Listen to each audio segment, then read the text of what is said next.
जब समय नहीं था, जब प्रकाश की परिभाषा भी नहीं थी, तब भी एक ऊर्जा थी, शिव। वही शिव जब अग्नि स्तंभ के रूप में प्रकट हुए और ब्रह्मा विष्णु तक उसकी शुरुआत और अंत खोज न सके, तब वह बना पहला ज्योतिर्लिंग। यह कोई साधारण शिवलिंग नहीं, यह उस अनंत प्रकाश का प्रतीक है जो सृष्टि की रचना, स्थिति और संहार तीनों का आधार है। आज हम जानेंगे 12 पवित्र ज्योतिर्लिंग की कथाएं, उनके पीछे छुपा रहस्य और वह शक्ति जो आज भी श्रद्धा रखने वालों को चमत्कारी फल देती है। पहला, सोमनाथ, गुजरात। चंद्रदेव का श्राप। चंद्रमा के तेज से देवता तक मोहित थे, लेकिन जब उन्होंने अपनी पत्नियों में भेदभाव किया तो ब्रह्मा ने श्राप दिया, तेरा तेज ऋण होगा। इस श्राप से ग्रस्त होकर चंद्रदेव ने सौराष्ट्र तट पर बैठकर भगवान शिव की तपस्या की। हजारों वर्षों की तपस्या के बाद शिव ने उन्हें दर्शन दिए और उनके तेज को लौटाया। तभी वहां प्रकट हुआ पहला ज्योतिर्लिंग, सोमनाथ। यह मंदिर 1602 वर्षों में 17 बार टूटा, पर हर बार पुनः खड़ा हुआ। आज भी यह लिंग उस रेखा पर स्थित है जहां अरब सागर के पार 5000 किलोमीटर तक कोई भूभाग नहीं है। क्या यह केवल संयोग है या शिव की ब्रह्मांडीय योजना? मल्लिकार्जुन, आंध्र प्रदेश। पिता का प्रेम। कार्तिकेय जब नाराज होकर दक्षिण चले गए तो शिव और पार्वती उन्हें मनाने श्रीशैल पहुंचे, जहां माता मल्लिका स्वरूप में और शिव अर्जुन स्वरूप में प्रकट हुए। वही कहलाया मल्लिकार्जुन ज्योतिर्लिंग। यह एक मात्र ज्योतिर्लिंग है जहाँ माता पिता दोनों का रूप साथ पूजित होता है। कहते हैं यहाँ दर्शन से ही पितृदोष, वैवाहिक अड़चने और संतान से जुड़ी बाधाएं पूरी होती है। महाकालेश्वर, मध्य प्रदेश। मृत्यु पर विजय।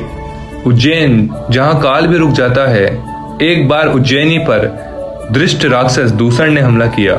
नगरवासियों की प्रार्थना से शिव ने प्रकट होकर रौद्र रूप में उसका नाश किया और वहां स्वयं महाकाल के रूप में स्थापित हो गए।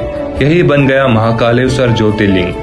यहाँ की विशेष भस्म आरती में 100 की राख से शिव को स्नान कराया जाता है, एक ऐसा रहस्य जो जीवन और मृत्यु की सीमाओं को तोड़ता है। ओंकारेश्वर, मध्य प्रदेश। ओम का ध्वनि स्रोत। नर्मदा नदी के बीच बना है एक द्वीप जिसका आकार है ओम। कहते हैं जब एक बार देवता और ऋषिगण संसार की रक्षा के लिए तप कर रहे थे, तब वहां गूंजा ओम और उसी से प्रकट हुए शिव। उन्होंने ओकार और ममलेश्वर 2 रूपों में दर्शन दिए।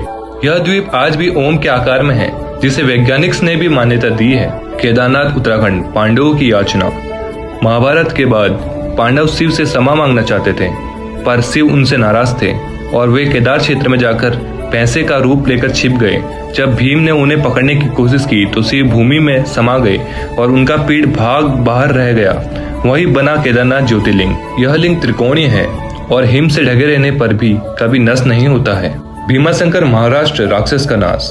भीम नामक राक्षस ने जब देवताओं को परेशान किया तो ऋषि मुनियों की प्रार्थना पर शिव ने प्रकट होकर उसका संहार किया।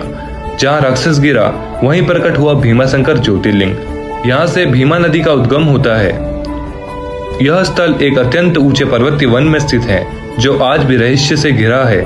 काशी विश्वनाथ, उत्तर प्रदेश। मोक्ष का द्वार। काशी, जिसे एक शिव का प्रिय क्षेत्र माना गया है। कहते हैं प्रलय के समय जब पूरा ब्रह्मांड जलमग्न होगा तब भी काशी अक्षुण्ण रहेगी। यहाँ शिव स्वयं मृत्यु के समय अपने भक्त के कान में तारक मंत्र फूंकते हैं और उसे मोक्ष प्राप्त होता है। यह कोई कल्पना नहीं। काशी के मृत्यु भोज ग्रह, भक्ति भवन और काशी करुणा जैसे स्थान इसका प्रमाण है। त्र्यंबकेश्वर, महाराष्ट्र। त्रिदेवों की उपस्थिति। यहाँ ब्रह्मा, विष्णु और महेश तीनों देवताओं का प्रतीक है, एक ही लिंग में विद्यमान है। यह वह स्थल भी है जहाँ गोदावरी नदी का उद्गम होता है। यहाँ के शिवलिंग पर पानी हमेशा बना रहता है, जो स्वयं शिव की कृपा को दर्शाता है। वैद्यनाथ, झारखंड। रावण की भक्ति। रावण ने शिव को लंका लाने की जिद में अपने 10 सिर काटकर चढ़ा दिए। शिव प्रसन्न हुए और वरदान दिया, पर शर्त थी, मार्ग में कहीं रखा तो मैं वही स्थापित हो जाऊंगा। रास्ते में रावण को मूत्र त्याग की आवश्यकता हुई और उसने शिवलिंग को एक चरवाहे को थमाया। लिंग वही स्थापित हो गया। वही बना वैद्यनाथ ज्योतिर्लिंग। नागेश्वर, गुजरात। रक्षक लिंग। दारुक नामक राक्षस अपने मायावी नगर में भक्तों को बंदी बनाता था। शिव भक्त सुप्रिया की पुकार पर शिव ने वहां प्रकट होकर दारुक का नाश किया। जहां उन्होंने प्रकट होकर भक्त की रक्षा की, वही बना नागेश्वर ज्योतिर्लिंग।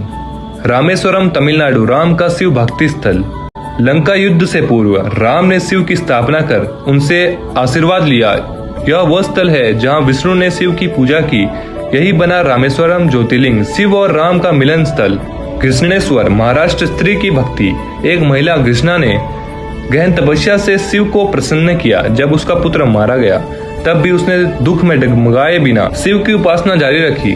उसकी भक्ति से शिव इतने प्रसन्न हुए कि पुत्र को जीवित कर दिया और वही प्रकट हुए। वह स्थान कहलाया कृष्णेश्वर ज्योतिर्लिंग।